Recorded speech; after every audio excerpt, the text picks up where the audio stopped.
Yo, what's up team? Today I wanted to come on here and talk to you guys about what I would do differently if I started my training journey now, if I started my training journey with all of the knowledge and new education that I have right now. Because when I started, I was about 18. I think I first kind of started playing around with weights when I was about 15, playing with some dumbbells that my dad owned. But yeah, other than that, the true lifting started pretty much when I got to uni. So I guess first things first, I feel like I need to provide a bit of context around what my training journey was and where I was kind of headed with things, because I think a lot of the stuff that I did in the gym was purposeful to impact my athletic journey. So I was trying to play rugby, I was really young, and weights back then, because that would have been around 2009, weights in that kind of area was like a lot of bodybuilding programs, a lot of real basic strength programs, and a lot of it was just kind of people trying things out. So the S&C scene back then wasn't really huge yet, and it hasn't been until I would say not until about 2015 or 2016 that people started to really make a big change in the S&C sector to the public knowledge. So back then, everyone was trialing things and still doing crazy old school workouts just to try and get any kind of gains. I remember doing some real crazy stuff that when I look back at it now, I just think it was really unnecessary. But it was just kind of something that we all needed to go through, including the S&Cs, so that they could become better S&Cs as well. So yeah, because my training journey was focused solely around improving my sport, improving my sporting performance, a lot of it was just trying to get as strong as I could get, as powerful as I could get, and just improve my performance in any way possible. So I was really kind of smashing myself unnecessarily at the beginning and just doing whatever it took to be the next best person on the field. And I think back in that stage, everyone was just so overhyped with the in-gym stuff that a lot of the important stuff like building your skill framework, just having really good fitness, so improving your anaerobic threshold and lactic threshold and things like that, just kind of came as a byproduct of just training a lot, but it wasn't necessarily a focus all the time. Maybe it was for our S&Cs and they had an idea of what they were trying to achieve, but for us, we didn't really know what was going on and just kind of did what we were told. I was really fortunate to be part of a rugby academy, so we had S&Cs there, we had access to really cool facilities with weights and machines and running tracks and heaps of different things. So I was up at the Millennium Institute, and that's where I trained 3 days a week in the early mornings, and then I'd have nighttime sessions as well, and then I'd have my own rugby trainings as well. And we were doing a lot of training, but when you're really young like that was around 19, 18 years old, you're pretty much doing nothing else. I didn't have any kids or anything or any responsibilities other than just going to uni and doing that training and try to improve my sport. So kind of the ideal lifestyle, but as you get older and you get kids and a family and a job that you're really committed to, you start to change the way that you train because you have to accommodate for the things that are responsibilities and priorities first. Anyways, with that kind of idea and context, I guess you could say that I didn't really know exactly what I was doing, and now that I look back at that, I would have trained myself so much differently to how I trained, and that's just what happens. I'm really happy that I experienced that though, and I'm actually quite grateful to have gone through that, because if I didn't go through those steps, and I didn't kind of go through the wrong way, maybe I wouldn't have learned the lessons that I learned to be able to help people so that they don't have to do that to achieve what they want to achieve. So I guess next, what we'll talk about is what I would have focused on if I was to start my training journey, say today, an 18-year-old kid doing their first kind of gym sessions with priorities of improving my sporting performance.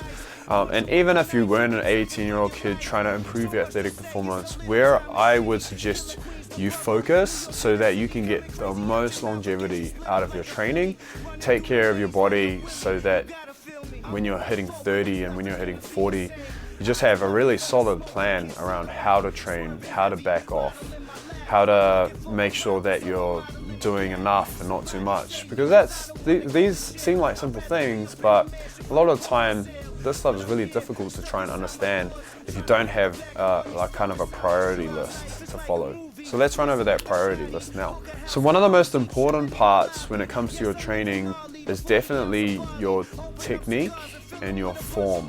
If we skip all the things like understanding what the training itself is doing, so like what we want the outcome to be from a specific training program design, and just go back to like the very, very basics. For everyone, it should be their form. It should be their technique in the way that they move. And technique and form is not really that complex, but it seems complex because people that have been quite sedentary or either had a lot of injuries or something like that, they will have really poor mobility.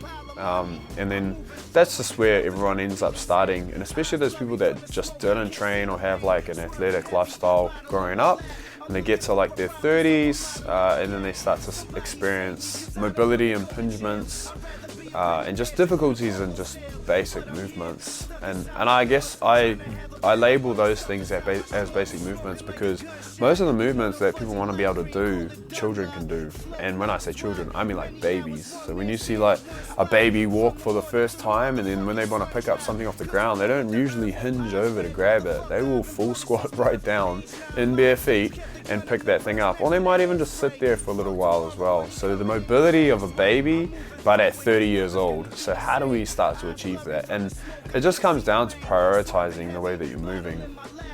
Anything can be achieved through consistency, and I guess that's my next point too.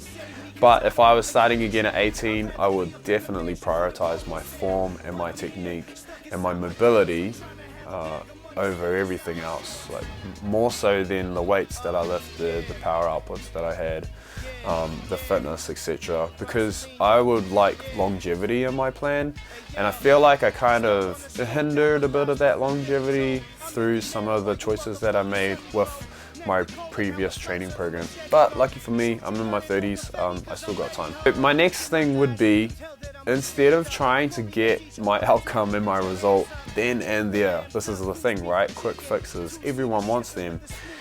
I would just give myself time. I know I'm gonna get there. So if I followed a training program now, specifically dedicated to improving strength, I'm gonna get stronger. There's just no two ways about it. As long as I follow the program to a T, manipulate some of the training sessions when I'm not feeling so great. So say I get sick or something, or say I don't have time to go in and do as many sessions throughout the week, but I just hit bare minimum, then it's just gonna take a little bit longer, but I'm definitely going to get strong.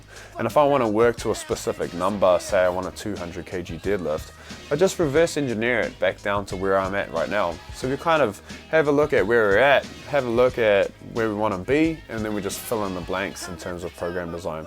I know that sounds a little bit more simple than the actual process itself, but I guess the point is that when you start a training program, specifically a strength one in this case, you just need to see it through, and it's gonna take a long time. Like most people will probably not get there within a year's time. So if you're someone that only has like an 80 kg deadlift or something like that, maybe it won't take you a year to get there. If you're naturally strong and you just needed to work on technique and understanding the movement and how to engage properly, and then get that engagement recurring each week, maybe you can get there within a year. But the main point is that you take your time, you allow yourself to move through range of motion, you allow yourself to use good technical cues so that when you go to perform the lift, you're safe. That's the number one thing, being safe. And you allow the adaptations to occur over time. Every time you provide the body with a stimulus, it's going to slowly adapt, but you just need to give it that time. And I think being a young person in that kind of environment, so I was in an environment where like everyone was lifting heavy, we had targets on the board that everyone wanted to smash, and I'm pretty sure I was 19 at the time, and there was like a 207.5 kg deadlift. It's not a lot of weight when you look at the grand scheme of things. That's a lot of weight for some people, but at that period of time, my deadlift had jumped up like almost every 8 weeks, because that's how often we were testing at that age. And so it started at like 80, and then it went to 130, and then it went from 130 to 160, and then we started just creeping up, and then within like a year or so, I'd gotten like really close to doing that number. So I hit a 200 kg deadlift. I know the form was terrible because my back was always sore after doing deadlifts.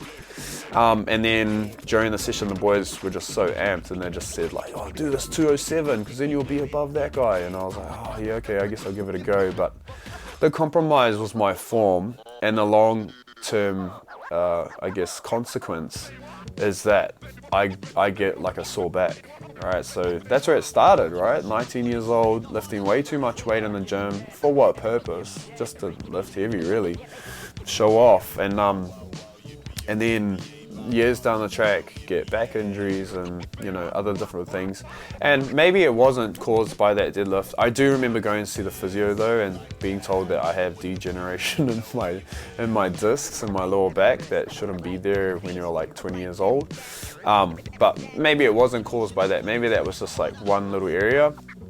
And then further down the track, because I had like stronger glutes or something, or strong parts of my posterior chain, I kind of cheated my movements a little bit, and neglected other muscle groups, which led to more injuries and then training too hard, etc., etc. It's always a compound effect when it comes to like acute injuries, and it's always a compound effect when it comes to chronic injuries. Sorry.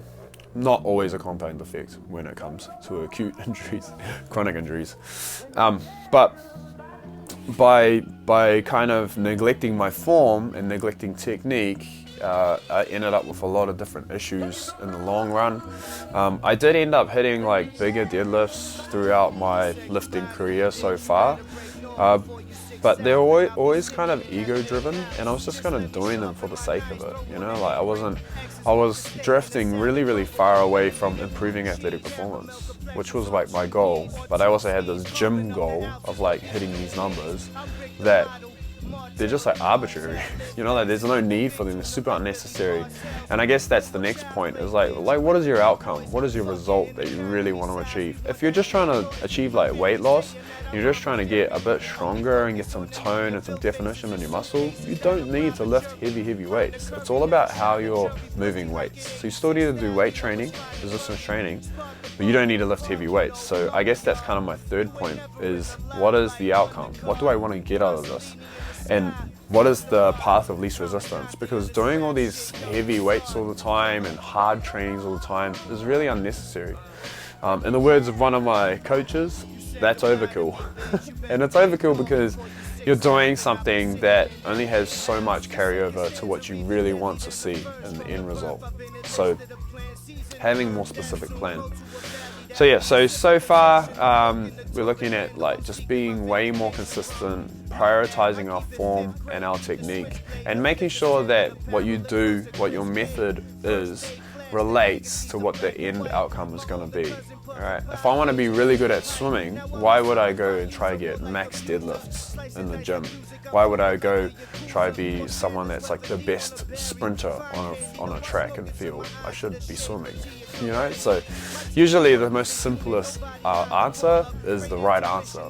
But yeah, so those are kind of like the main three things that I reckon everyone should kind of think through. Talk to a professional as well, you know? And don't be afraid of critique. Let's add a fourth one. Bonus point. Boom. Don't be afraid of critique, especially when it comes from an expert, and always seek a second opinion. You know, like I had S&Cs around me. To me, I was like, I know nothing. You guys know everything. You guys tell me what I should be doing. And so, you know, I went to them and back to them. And it wasn't until I got to my second S&C that he saw me doing a deadlift, and I was like, was that all good? And he was like, oh, your back's looking pretty bad. And I didn't really understand that because I wasn't prioritizing form. I was just like lifting as much as I could lift and being as strong as I could be. And then I was like suffering from all these small injuries and niggles, which would have been interfering with my actual journey itself as well, because I just wouldn't be performing at my max all the time. But things to think about.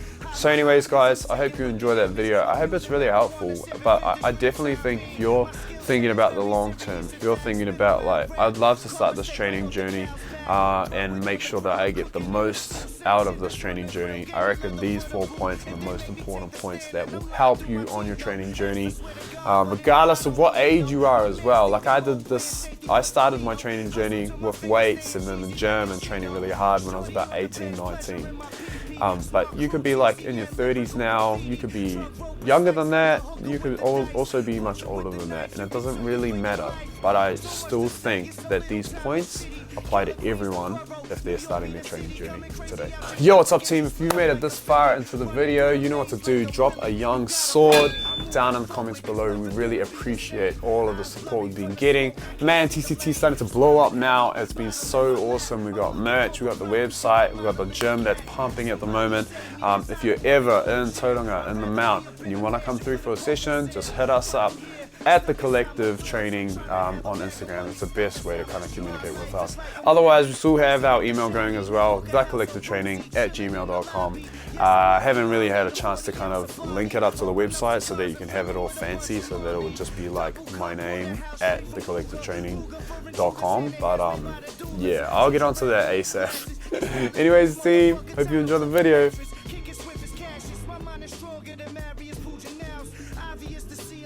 Straight off the couch, you rapping with a blouse, you can slap them side the mouth by the Zangief look-alike.